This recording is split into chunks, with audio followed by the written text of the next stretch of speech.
Bismillah. Assalamualaikum warahmatullahi wabarakatuh.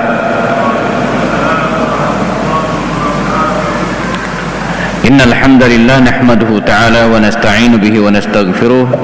Nashhadu an la ilaha illallah, nashhadu anna Muhammadan 'abduhu wa rasuluh. Allahumma shalli ala hadzal nabiyil karim wa ala alihi wa sahbihi ajma'in. Rabbi shrah li sadri wa yassir li amri wahlul 'uqdatan min lisani yafqahu qawli. Amsayna ala fitratil Islam wa kalimatil ikhlas wa ala dini nabiyina Muhammadin sallallahu alaihi wasallam wa ala millati abina Ibrahim hanifa wa ma kana minal musyrikin. Hadirin dan jamaah salat maghrib jelang isya Masjid Al-Hidayah, rahimakumullah, kita kembali bersyukur kepada Allah Subhanahu wa taala pada malam hari ini dipertemukan kembali dalam keadaan sehat. Di luar masih turun gerimis ya. Semoga ini adalah hujan yang baik. Allahumma shayyiban nafi'ah ya. Ya Allah, berikanlah kepada kami siraman yang bermanfaat ya.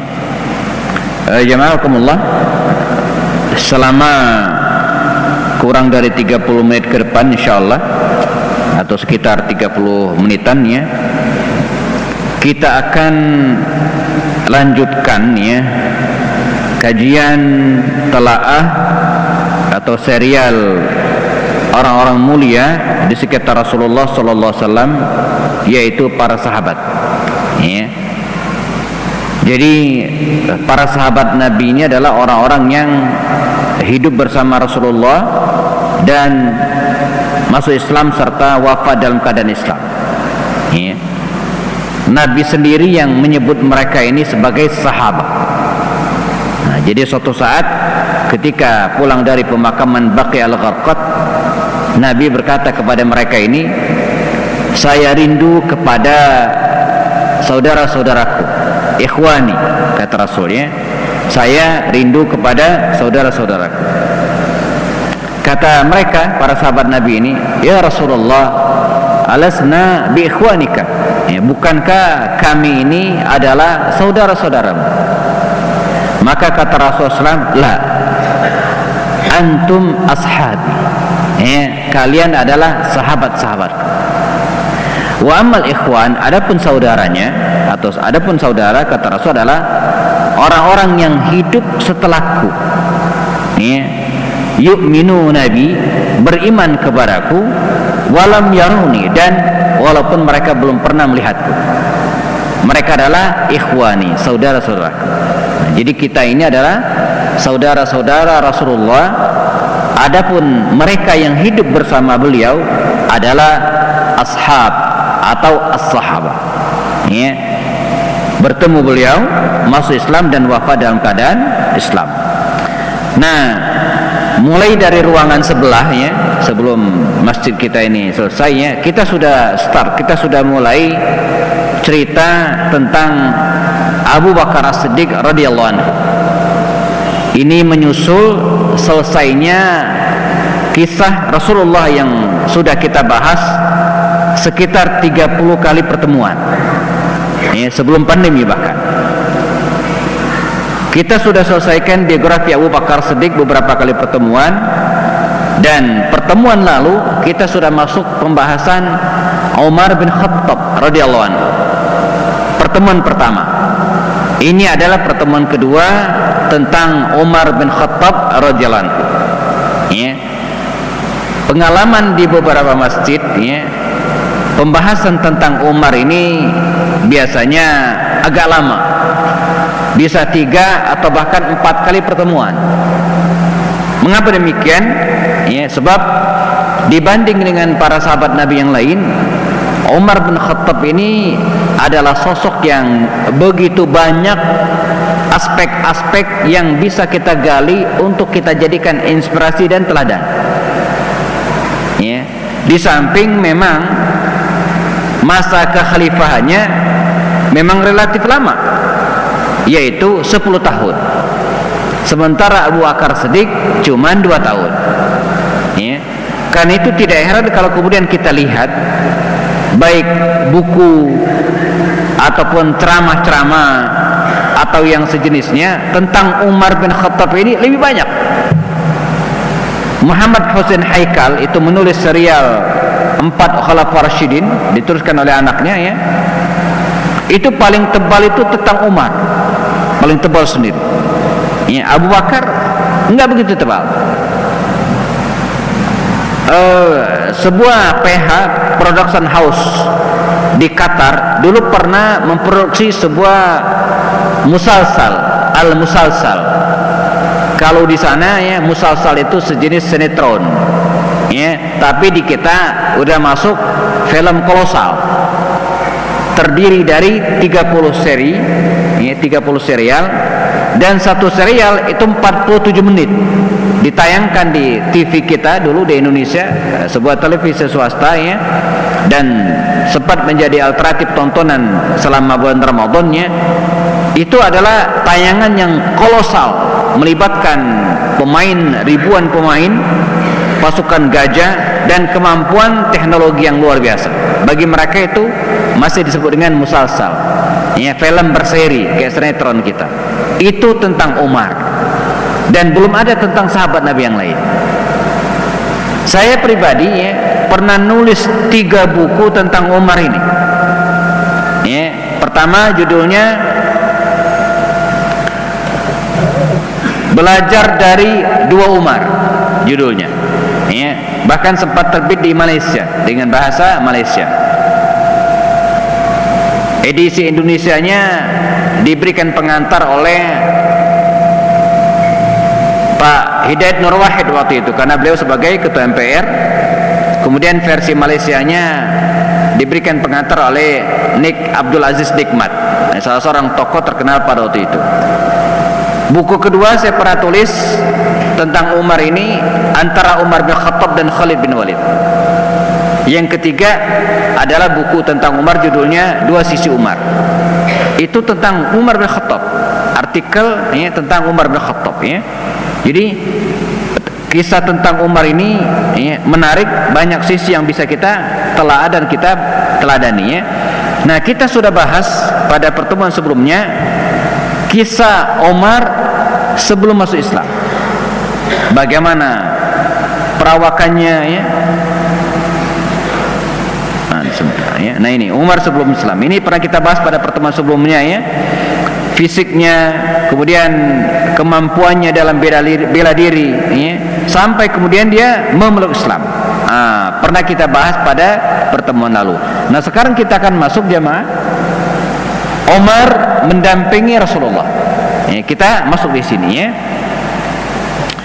Setelah masuk Islam, Umar bin Khattab ini mengguncang Makkah. Asbahat Makkatu ghaira Makkata qablaha, kata Khalid bin Walid. Ketika Umar masuk Islam, Makkah itu berubah, tidak seperti Makkah sebelumnya. Kata Abdullah bin Mas'ud, kami tidak pernah sholat terang-terangan di depan Ka'bah kecuali setelah Umar masuk Islam. Ini luar biasa. Kami tak pernah berani sholat terang-terangan amamal Ka'bah, depan Ka'bah, kecuali setelah Umar masuk Islam.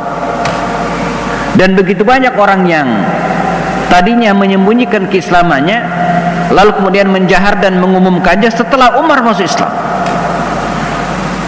Dia sendiri pernah mengatakan kepada baginda Rasul, ya Rasulullah, kata Umar, alasna alal haq, bukankah kita ini di pihak yang benar? Bala ya Umar, betul kata Rasul, betul ya Umar. Kata Umar apa? Fa fimal ikhtifa, lalu ngapain diam-diam? Dan metode dakwah pun berubah menjadi terang-terangan.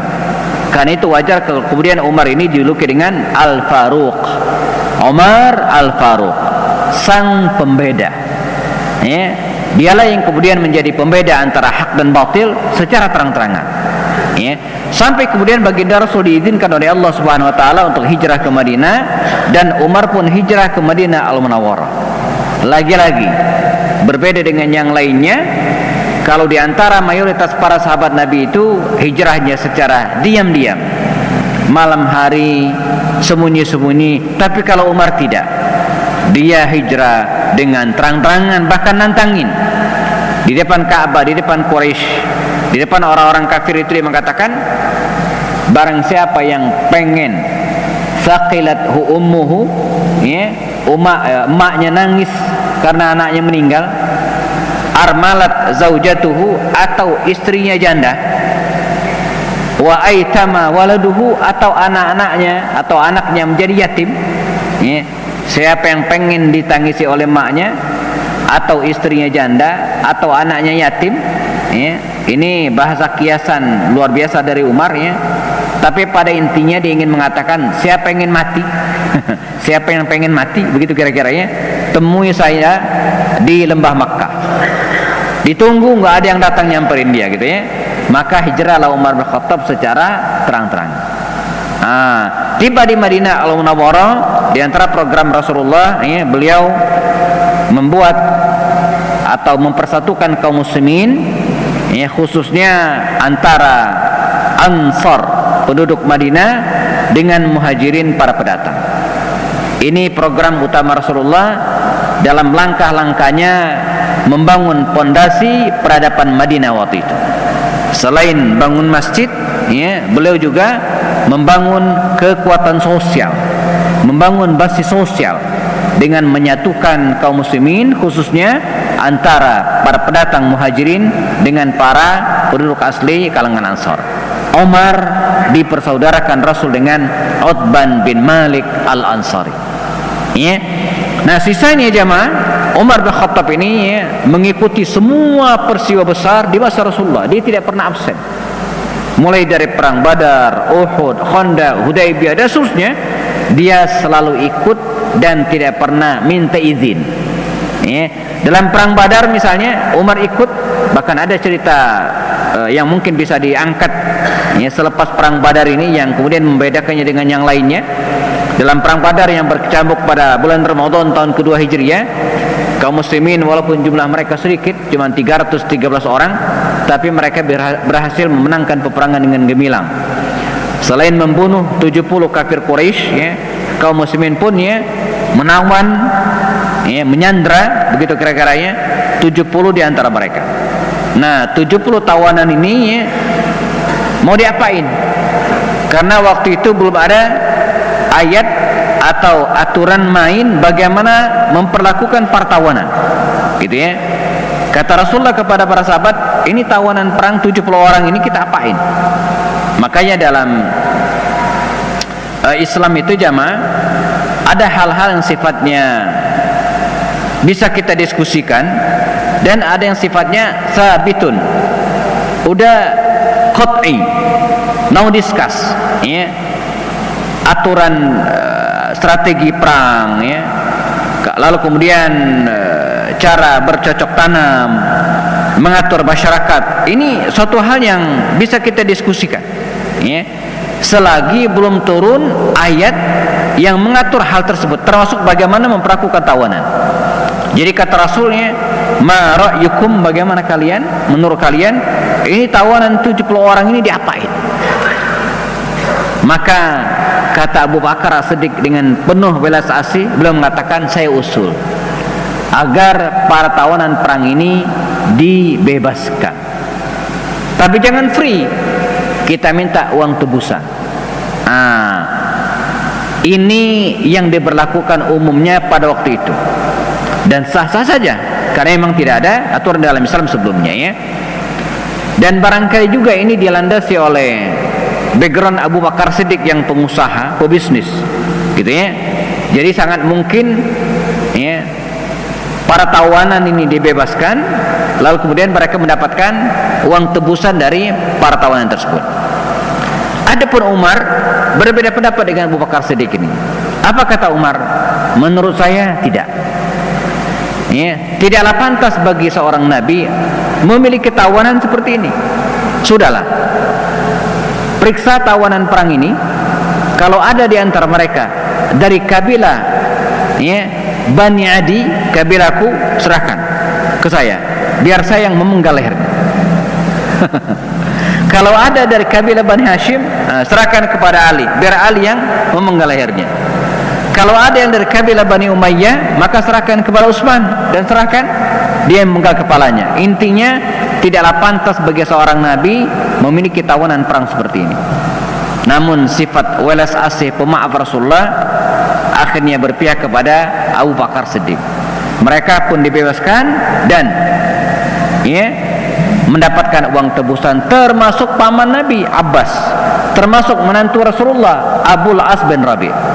Namun akhirnya justru pendapat Sayyidina Umar lah yang dibenarkan oleh Allah Subhanahu wa taala. Maka lin nabi ayyakuna lahu asra hatta yuskinul fil ardh. Tidaklah pantas bagi seorang nabi yang memiliki tawanan perang seperti ini.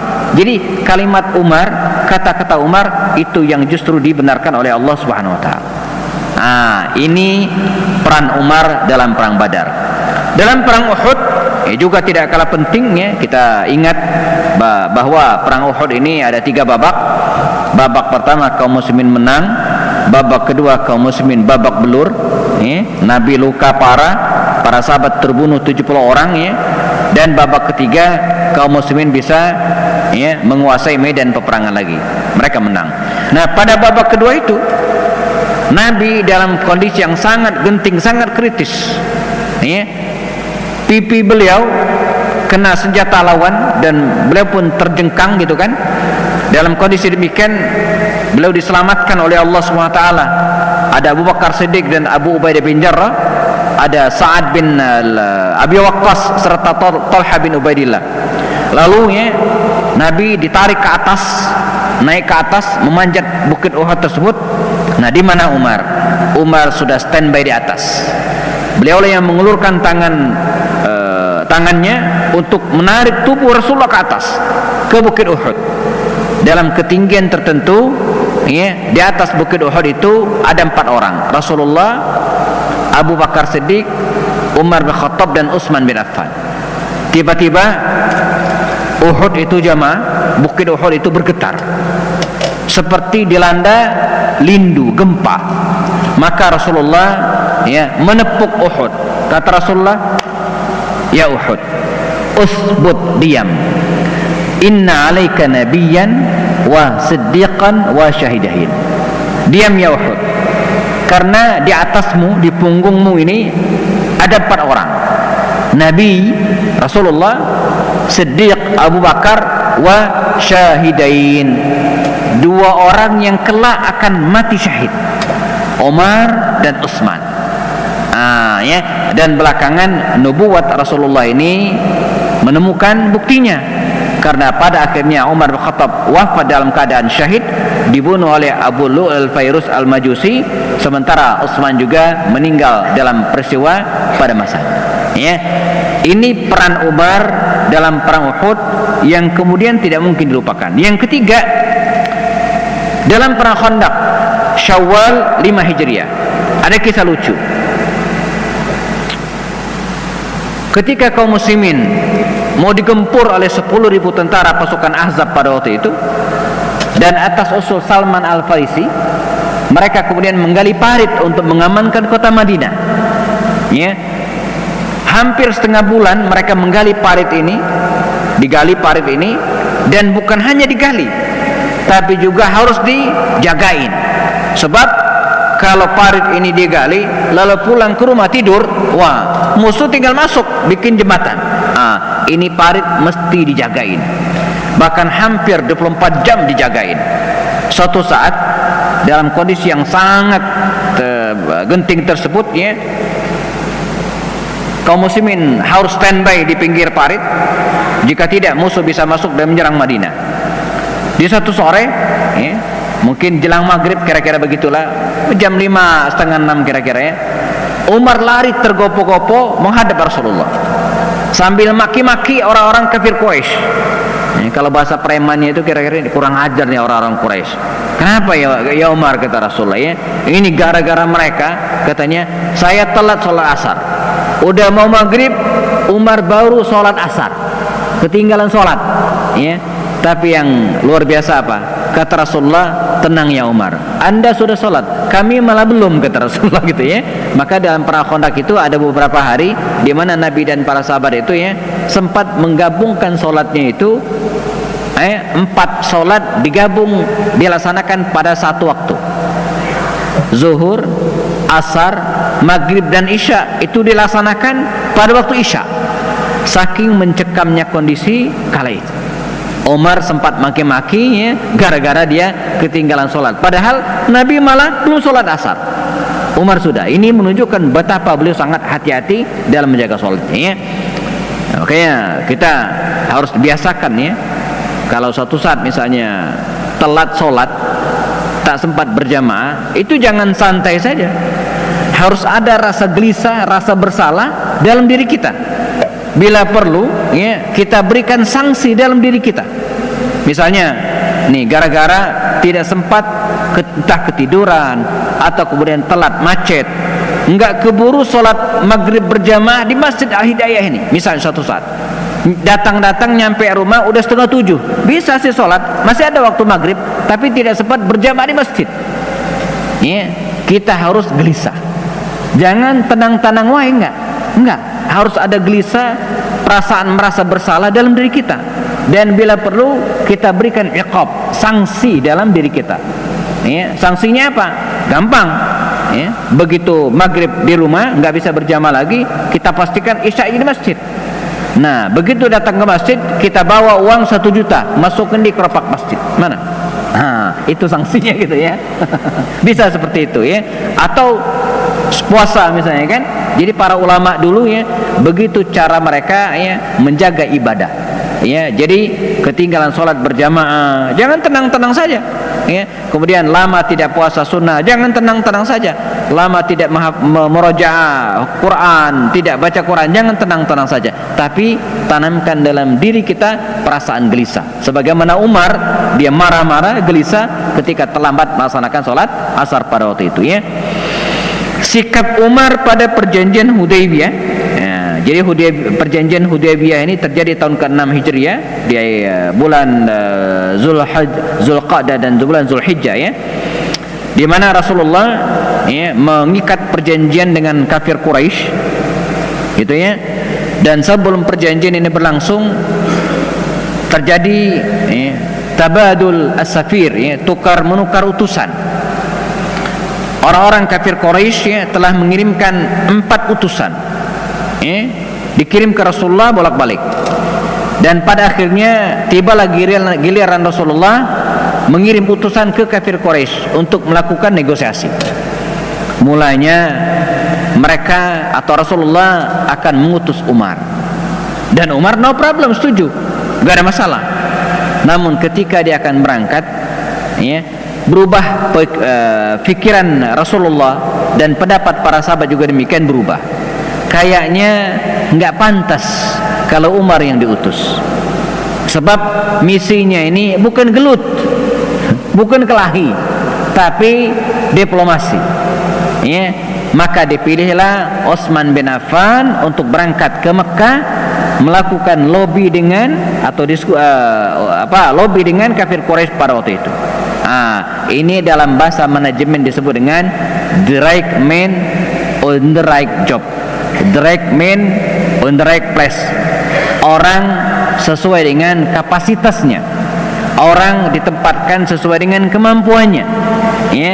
Orang sesuai dengan apa yang dia bisa gitu kan.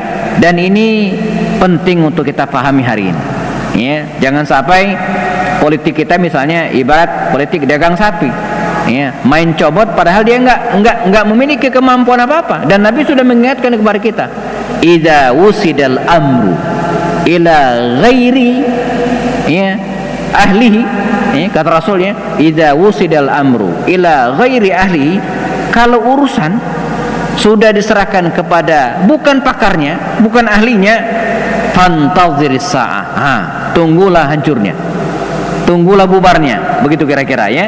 Jadi jangan sampai kita menyerahkan urusan kepada orang yang tidak sanggup melaksanakannya. On track man, on track job. Orang yang baik ditempatkan pada posisi yang baik. Umar bukan kurang soleh, Umar bukan kurang baik, tetapi untuk misi ini jamaah, dia bukan wewenangnya, dia bukan ahlinya.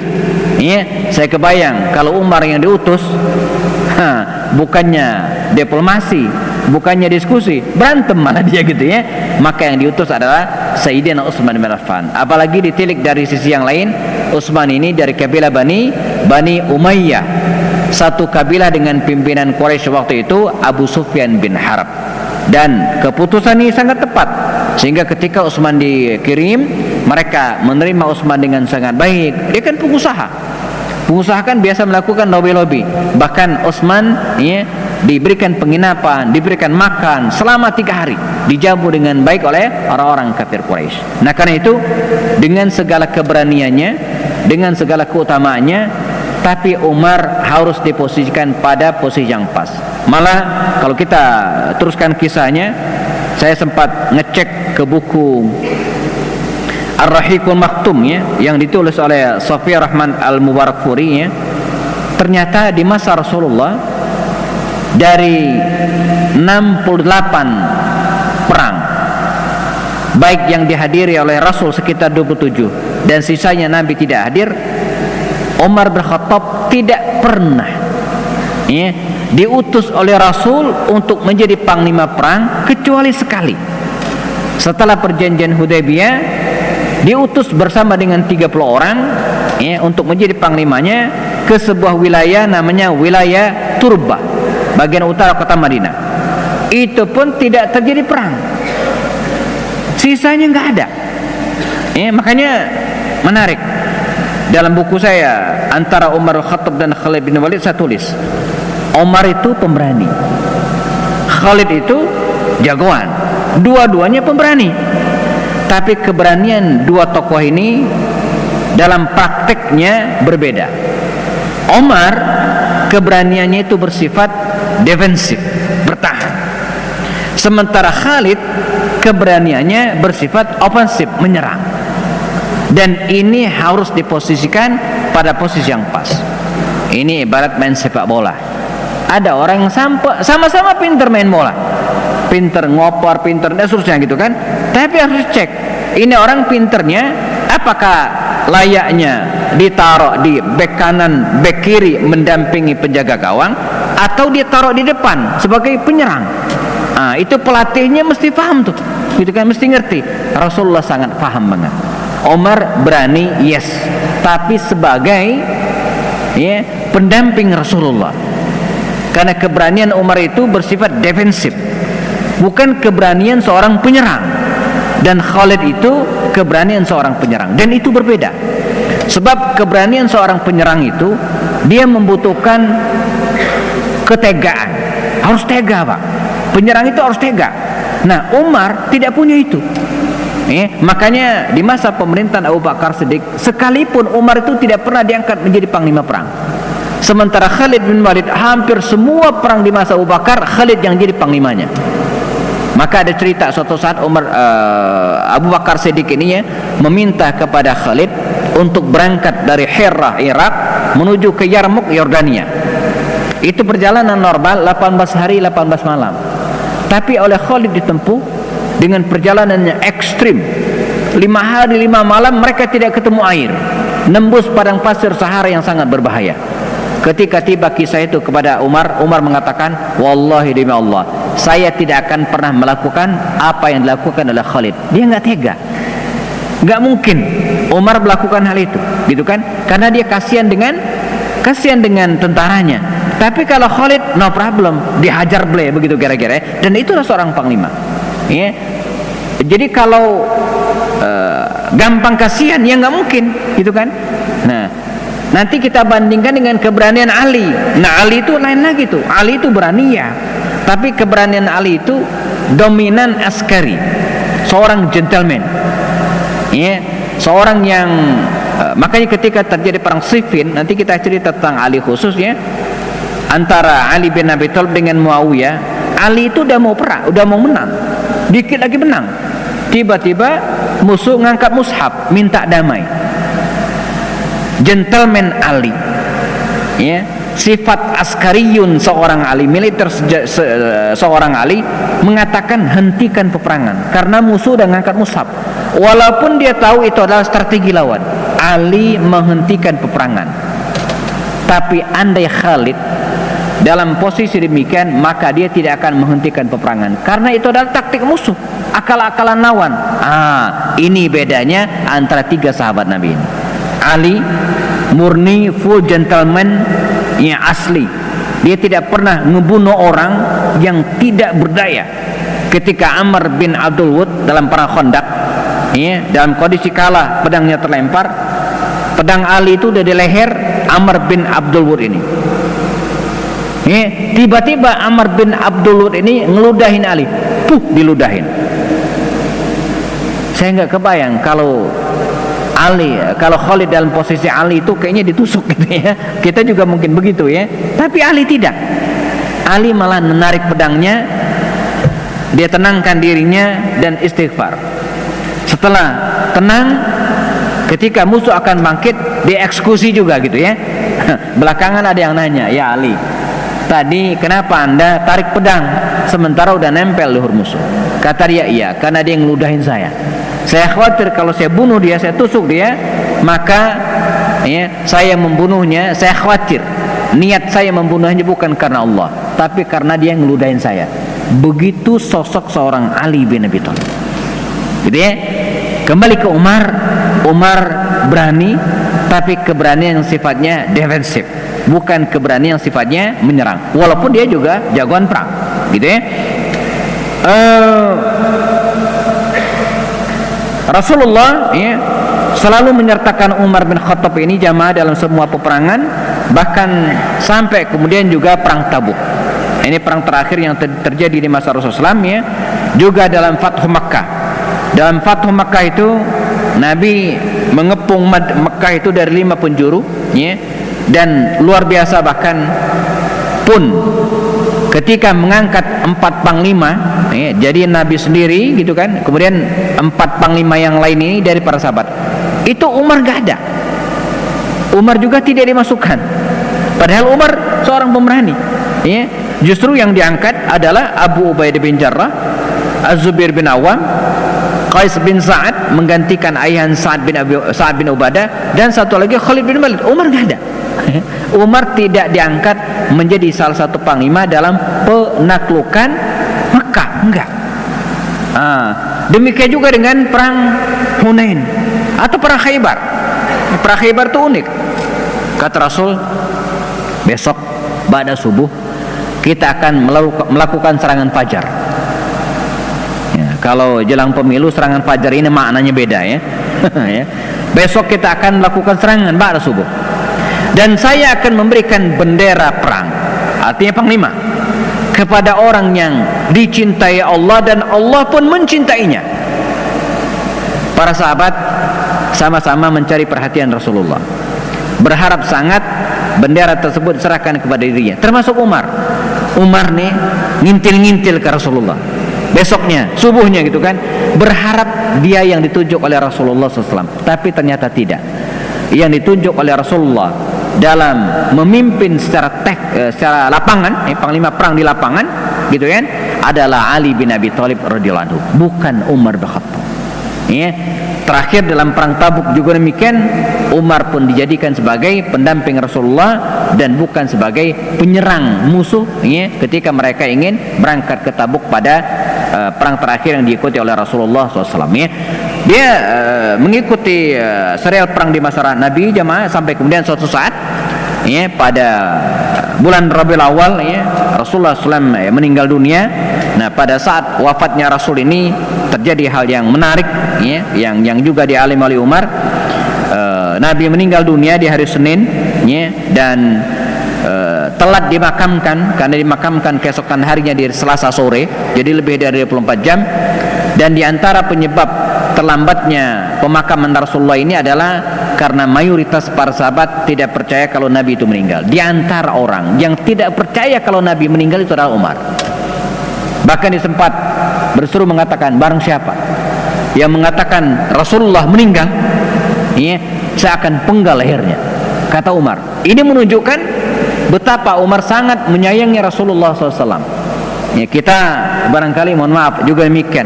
Ya, jadi kalau kita sangat sayang kepada seseorang, saudara, ayat, siapapun, tiba-tiba dia meninggal dunia, kita merasa ya, dia belum meninggal dunia, enggak percaya. Begitu kira. Umar juga demikian. Kata Umar, Rasulullah tidak meninggal dunia, dia cuman pergi sebentar. Ya, kama zahaba Musa, sebagaimana Musa dulu menghadap Allah di Bukit Tursina, setelah 40 hari kemudian dia akan balik lagi. Kata Umar bin Khattab radhiyallahu anhu, ya, saya akan penggal leher orang yang mengatakan Rasulullah meninggal dunia. Datanglah Abu Bakar Siddiq menyeruak di antara keramaian, masuk ke rumah putrinya Aisyah, menyebabkan penutup wajah Rasulullah, mencium beliau. Clear, Nabi wafat. Ya, Nabi wafat, Abu Bakar keluar di khalayak ramai dan kemudian memberikan orasinya. Apa kata Abu Bakar Siddiq?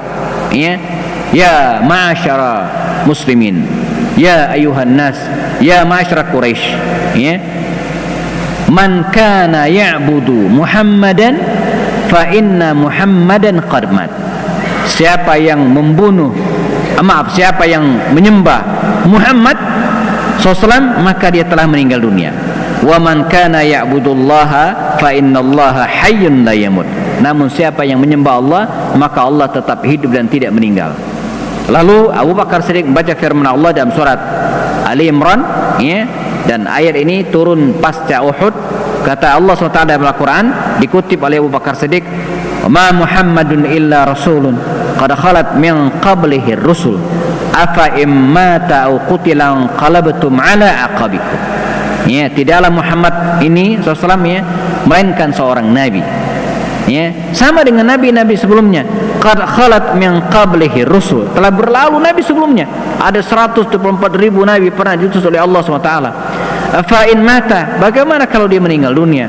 Au qutila, bahkan andai pun terbunuh, in qalabtum ala aqabikum, apakah kalian akan kembali kepada agama nenek moyang sebelumnya? Intinya Abu Bakar mengatakan Rasul wafat sebagaimana telah wafat yang sebelumnya. Mendengar hal itu jamaah, Umar terduduk lemes, gitu kan, lututnya goyah dan dia tidak sanggup berdiri. Dan clear, Nabi Muhammad SAW meninggal dunia. Maka selepas wafatnya Rasulullah SAW, setelah Nabi meninggal dunia, ya, para sahabat kemudian berkumpul, ya, untuk mendiskusikan di manakah Rasulullah akan dimakamkan, yang akhirnya atas usul Abu Bakar Siddiq, karena dia pernah mendengar Rasul mengatakan bahwa para nabi itu dimakamkan di mana dia meninggal dunia, maka Rasulullah pun dimakamkan di rumah Aisyah di mana beliau meninggal dunia. Namun sebelum proses pemakaman, mereka mendengar di Saqifah Bani Sa'idah bahwa, ya, ada sekelompok kalangan Ansor, ya, sekelompok kalangan Ansor mendiskusikan siapa yang akan menjadi pengganti Rasulullah. Maka Abu Bakar Siddiq, Umar Khattab dan Abu Ubaidah bin Jarrah, ya, segera datang ke tempat ini. Sempat terjadi diskusi alat di Saqifah Bani Sa'idah ini, namun pada akhirnya mereka sepakat untuk mengangkat Abu Bakar Siddiq menjadi khalifah pengganti, ya, Rasulullah sallallahu alaihi wasallam. Dan ketika Abu Bakar Siddiq menjadi khalifah, Umar menjadi pendamping setia, menjadi penasihat Abu Bakar Siddiq dan menjadi penyeimbang. Nah, kita cut sampai di sini sudah masuk Isya, ya, menjadi penyeimbang. Abu Bakar yang lemah lembut, gitu kan, ya, karakternya seperti Nabi Harun, didampingi oleh seorang Umar yang keras, prinsipnya tegas seperti Nabi Musa. Perpaduan yang sangat cocok, gitu kan, sehingga mereka saling melengkapi. Suatu saat Umar agak lemah, Abu Bakar agak lemah memutuskan perkara, kemudian didukung oleh ketegasan seorang Umar. Abu Bakar yang lambat ditegaskan oleh Umar, ya. Tapi di atas semua itu Umar sadar bahwa yang khalifah adalah Abu Bakar. Karena itu apapun keputusan Abu Bakar, kalau sudah diputuskan, dia akan ngikut. Walaupun, ya, keduanya pernah berselisih tapi tidak sampai bentrok, karena Umar taat kepada kekhalifahan Abu Bakar Siddiq. Nah, detail tentang bagaimana kisah Umar bin Khattab di masa Abu Bakar Siddiq, dan nanti kita akan lanjutkan ya, bagaimana masa pemerintahan Umar bin Khattab ketika dia menjabat khalifah. Ini akan kita bahas pada pertemuan berikutnya insyaallah di bulan Januari insyaallah ya, awal. Kalau lihat jadwal saya standby di Bogor sebab pertanggal 6 ini berangkat umroh sampai tanggal 14, nanti ada keberangkatan lagi tanggal 18 Januari, ada berangkat lagi tanggal 22 Februari. Nah, jadi 3 bulan ke depan sudah terjadwal, dan setiap awal bulan aman insyaallah ya, bisa meneruskan kisah para sahabat Nabi insyaallah. Baik, sudah masuk waktu Isya, kita siap-siap melaksanakan sholat berjamaah. Silakan muazin, yang batal silakan berwudu. Jazakumullah khairan, biar berkah, sempurnakan dengan kafarat majlis. Subhanakallahumma wa bihamdika asyhadu an la ilaha illa anta astaghfiruka wa atubu ilaik. Assalamualaikum warahmatullahi taala wabarakatuh.